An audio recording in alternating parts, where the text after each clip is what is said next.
show on 98.5 FM, streaming live, 1580thepraise.com, or on Facebook if you're watching. I'm on there right now.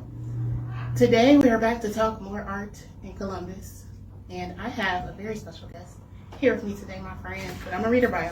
Okay, this is my friend, it's not a bio. Okay, Columbus native and Fisk University alum Stevi, dear Miss Stevi Knighton, describes herself as a poet, performer, and public thinker. She began performing spoken word as a teenager at an open mic, which we'll talk more about in a minute, and you can find her often when she feels like it, hosting events all around the city when she feels like it. Because she's a mom of teenage boys. So, Indeed. Yeah. Indeed. Yeah. Is there any updates to this? Or that's your description still? Yes, that is that's my bio still. It covers a lot. It does. Yeah, so you're my first spoken word artist. I've been music for the whole first month because, me, R&B, whatever. Wonderful. So I'm happy that you're here. So I we can feel talk honored. Poetry in Columbus. We've been talking music in Columbus. So let's go to the beginning where I always like to start. What drew you to poetry? Ooh, what drew me to poetry? I definitely didn't have a choice. I was definitely one of those kids that loved to read and enjoyed like the language arts. That was where, that was just a natural interest that I had. And then we learned about poems in like the third grade. And I wrote this poem and my teacher liked it and had me get up in front of the class and recite it. And then that was it for me. I was like, oh, shoot, I can write rhyming words and people like it and enjoyed it. So it was definitely more of a hobby like throughout my childhood and teenage years until a little bit later. But so when did that become, now I'm really on the stage in front of people doing this as a career? It's funny. I would write short stories and funny stuff for my friends all the time, and I just knew that they were just sick of it. But they actually encouraged me to perform at an open mic in front of people, and they again loved it. And the host, shout out to people, to people, shout out to the people at the open mic. Let's talk influences, because you're a writer. She's a poet, but she's a writer and an avid reader. So let's go Black female poets. Yes. Who are like your Mount Rushmore. Ooh, Mount Rushmore. Gosh, it's so obvious, but well, I'll say writers too, not just like poets. Yeah. Okay, so it would be Sonia Sanchez, Nikki Giovanni, Toni Morrison, Toni Kincaid Bambara, and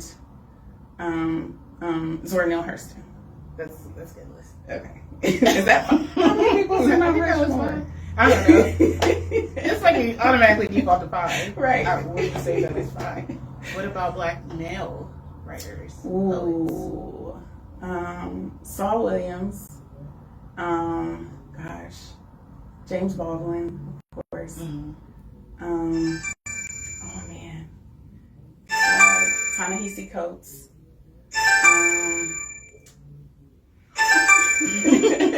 I'm going through my Langston Hughes. Mm-hmm. And County Cullen. No. Okay, so of that list, both lists, if you could have lunch with one, like a lunch, you can pick their brain. Dang. Out of both groups? Out of both groups, or really any poet, alive or not alive. Man, okay. Maybe the group would make it easier, because then if I say alive, then that opens up a whole nother. I would probably want to talk to Zora, for sure. She would have a lot to say. She would have so much to say. Can you imagine the tea? Like, give it to me. Tell me everything, please. Yeah, I was reading about her recently, and more so the end of her life, and was like, what? Yeah. And I think she'd have some things to say about how all of that was handled. I agree. Okay, this is a rapid fire. Okay. Poetry slam, open mic, or curated show? Curated show. Why? Okay, there are like three different vibes, you know. Slam is more like competition, you know, so it's that kind of vibe. It's fun, high energy, but at the end of the day, like you're trying to one up your counterpart and win, usually money. Like a rap battle. Right. Poets. So, and then open mic is just a beautiful experience. I love it. It's a lot of fun. I really like taking it in, and it's a great place to like network and stuff. But when you have a curated like showcase and people have taken the time to really, you know, edit and put together something specific for you, the audience member, I just think that's really special. And as an artist, to be able to do that I feel like it's like everybody's dream. It's any kind of performer being able to come up with like a set and all the accoutrement and details and, you know, display that for people. Ultimately, that's what we want. We're all just theater kids, really. Really. It's the same. I would pick the same thing. I love open mic, the history of them. We both love open mics. Mm-hmm. There's not really an R&B slam. I don't need any ideas, okay? I need more ideas. But to be like, okay, you're going to do a 20-minute set, like do the best reflection of what you got going on right now. You want to combine, you know, what you already did. I love that vibe. Right. It's much calmer. Like, you know, what you're going to get. Open mic is cool though, because you go through 5 minutes and you're done. Exactly. But curated, you got to plan the outfit. Yeah. You got to like the whole everything. And then if you're a creative person, and that all of that is a part of being an artist. That's right. Let's see. Today's world is exactly what it is. Mm-hmm. Mm-hmm. Why do you think, and you can speak to Black artists specifically, what we do is so important in this climate? Gosh, I mean, I feel like I stand on the shoulders. We stand on the shoulders of, you know, Nina Simone and I mentioned Tony, you know, Kincaid Gambara, who it told us point blank, and Nina told us point blank, this is our job, is to reflect the times, is to let our audience, let the world know how truly beautiful, special, important, and, you know, worthy we as Black people are. And the arts is just a way to showcase that. And I think we have a unique story in that we have used art as a tool for liberation, and a tool for, you know, our great getting over, so to speak, you know. And it's something that happens over and over and over and over. And I think that's who we are. That's everything. And they've tried to take everything from us, and we're still trying, and we are still exactly here. We are still here. We are still we have here. every reason why we couldn't have been here. The Lord knows they've tried, but right. We are still here. I think about like all the art movements over the decades, from civil rights era to, I mean, Harlem Renaissance, which is my particular obsession, and everything in between. And if they could create with what they were dealing with, it's rough for us now, but we have at least more of an illusion of safety than they had in that era. Like they're walking out the house, you probably, maybe somebody ain't coming back, but we can go to the store for the most part and be okay. But if they can operate in that much anxiety and in that kind of just everything that was happening in all of those eras, then we can too. Yeah. We have to, because they survived so that we would have the opportunity to do so. So I particularly feel a responsibility to keep going, even when I don't necessarily want to write. Like yesterday, reading everything that was going on, the last thing I felt was like writing or doing anything. But then I also felt like this is exactly when we should. Exactly. I just actually had an interesting conversation like last week, and it had caught me off guard. And it was right in the middle of me making some important decisions about like furthering my education and, you know, just some personal goals. And that conversation really did like stopped me in my tracks, because it was centered around all of the things that I do to feed my children, you know? Yeah. But it managed to leave out my main thing, which is me being an artist, a creative, a poet, you know? Yeah. And instead of it discouraging me to like, maybe I do need to concentrate on, you know, these things, it really was like a wake-up call. Mm-hmm. Like, girlfriend, you know, you're a poet, full stop. And you can lean in fully to all of those things, even though the world is crazy, even though the economy is bad, even though gas is $80 million. It's you just keep going. And I was so proud of myself, because I thought, like, there was definitely a time where I would have been discouraged and really thought, oh man, you know. Oh, I know. I've been yelling at you for like 10 years. Yeah. To the lights. It's almost a decade that you've been yelling at me, and I finally kind of got mad enough. That's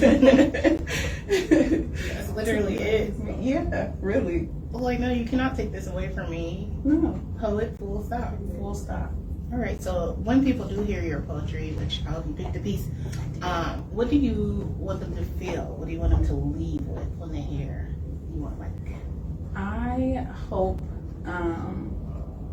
I was just watching this little TikTok where Nina Simone was talking about how she wants to be like so fully herself and so authentic that when you encounter her art, you then have to sit with yourself, right? It does something to you and makes you reflect in some way. So my highest, you know, hope and intent is that this is relatable and uplifting, if not moving in some way, even if it's just to make you laugh or, you know, make you reconsider something. But definitely and always at the center of it is my deep love for Black women and Black people. Okay, last question before we get into that. If you had an unlimited budget for a project, what would you do? It would be, I'm gonna do this. So I have it already written in my head. I just have to put it down on paper. But it is a stage play. It's a play. It's a full-on production with song and dance, and I am really, really excited about it. It's just something I have to keep on, you know, working at. So whether I get a big budget or not, I'm gonna do it. But man, if I had the money, you could take the whole thing on oh, tour. listen, all this over would be the Broadway. You know, Tyler Perry would have nothing on me. Okay. Period. Okay. Well, Stevi is going to share a piece with us. You can find her on Instagram at Dear Miss Stevi. Oh, when's your next performance? I don't know if I'm allowed to say stuff yet. I have something coming up in July. Okay, so go. Yes. In July. And in October, and a couple other things coming up. I don't want to announce them before I'm allowed to. Okay, so. Things are available at Dear Miss Stevi on Instagram. Yes. And I'm going to share a piece, so tell us what you're about to do. This one is an oldie but a goodie. I like it. It is, I take a lot of my inspiration from my environment, and something that if I had the choice to go to like a beach and a mountain or you know, whatever terrain, I love the water, love, but I also love mountains because something about them is just, yes, they're majestic and regal. And so, in a lot of my pieces, you'll hear themes, trees, mountains, stuff like that. Things we don't have here. Right. Well, we got trees, but you know. So I wrote this. It's called I Remember the Mountain. Okay. I remember the mountain. It makes no apology for itself. It just is. Stately, omnipotent, regal, unmoving. I decide I am like mountain. Peaks and valleys, pits and patterns of dust, watered trails, worn down paths, but sturdy and strong all the same. I am unapologetically embodied in armor, cloaked in stability, enraptured by simply being. My very presence is a statement, a gift. I have survived tremors, shakes to the core, quakes that threaten to reduce me to rubble, and yet here I sit, I stand, I rest, I grieve, I give. I provide you with a mountain, treacherous to climb at times, breathtaking views from the top.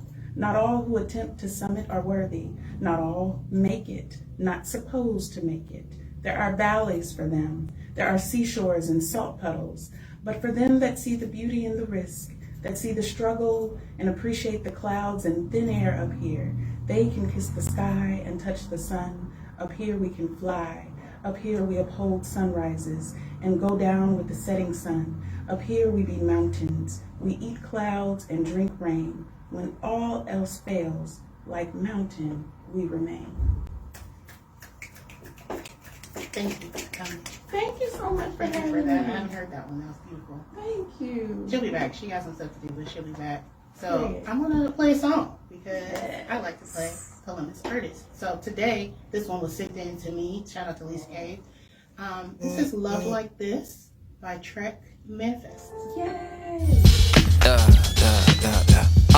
You the illest, the greatest, the best I ever had. Got me stingy about you, baby. Good love on the daily. I love you not to love you, just to love you, know I love you. Don't tolerate but elevate my good love for you. I fight for you, get right for you, I'm right for you. Despite when I do right for you, so fight for you. I can't get complacent, and I ain't for complaining. Making plans for replacing any mess that we ain't making. Lord willing, girl, you be killing. Everything is yours, you my show. Doing bookings, got you selling out shows. Doing videos, no nonsense. I spend common sense on you. You a star in my eyes on the prize. I'm feeling your mind before I'm even feeling your thighs. The eyes don't lie, but low keep me focused on I. You better eye on her, everything, the ultimate prize. I never met a love like this. Gotta be something for me to right quick. Me to right quick.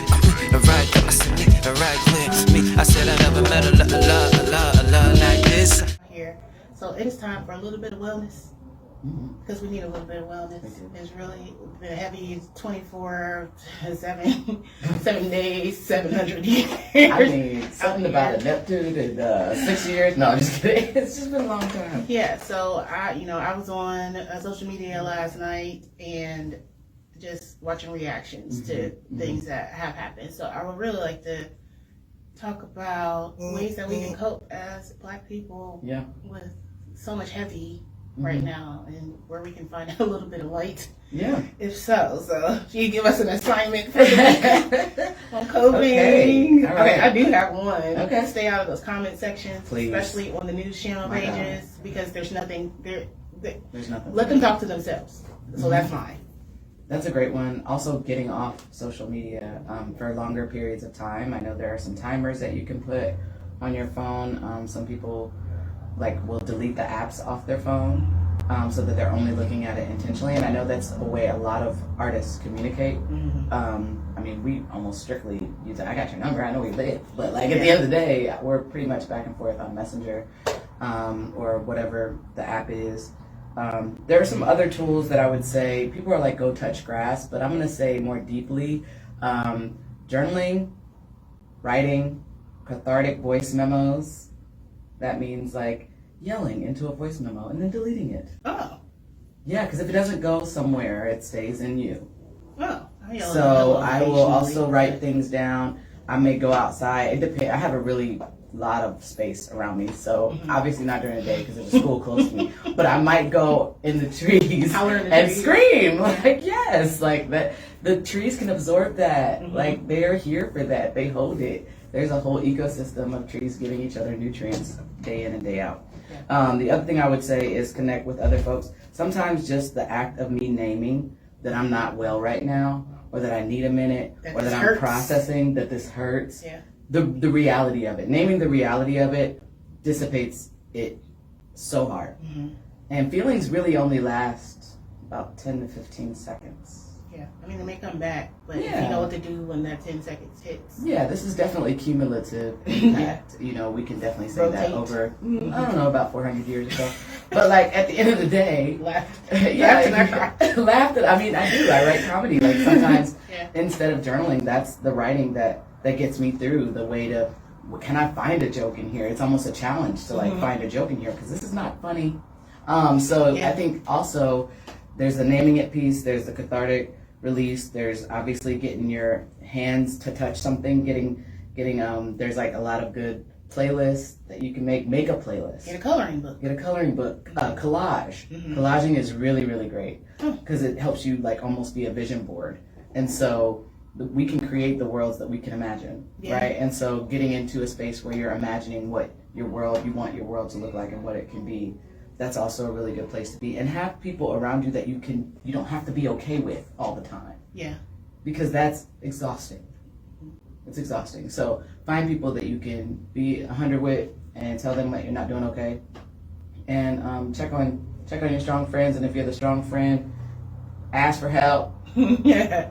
It's okay. Ask for an ear. It takes 8 minutes to be witnessed to feel better. Yeah. It's okay not to be okay. What we experience in this country is not normal. Nope. Don't ever let anybody convince you that this is just normal for us. It was never normal. Never. Never, ever, ever. But we gotta continue to do our best to. And if you can get involved, I mean, NAACP Columbus Branch 3177B is looking for members all the time. It is under 3 figures to join for the year. So please join. We are looking for committee folks. We had a call just about some of the stuff that happened last week at FunFest. You know what I mean? Yeah. So like there are people that are in this thing. There are people that know that exhaustion is tough. But we still get to show up for each other, and that's really where we start, and we'll go from there. In the comments. Absolutely. So yes, do whatever you need to do. Talk to whoever you need to talk to. We're gonna be all right. We are. In the great words of Always. Kendrick Lamar. So it's time for the artist of the week. Yeah, what we got? This week we have Daniela and Joseph M. The name of this song is Reset. I'll be back next week doing something very special, something a little different. So, I'll let you know about it at Camille So Dope. That's where my things are. At cultureofyou.com. Sign up for the newsletter. All right. Shout out to Daniela and Joseph M. This is Reset on the So Dope Show, 98.5 FM. See you next week. I love this song. 1, 2. Been a long road, but it's the way I chose to go. And I'm now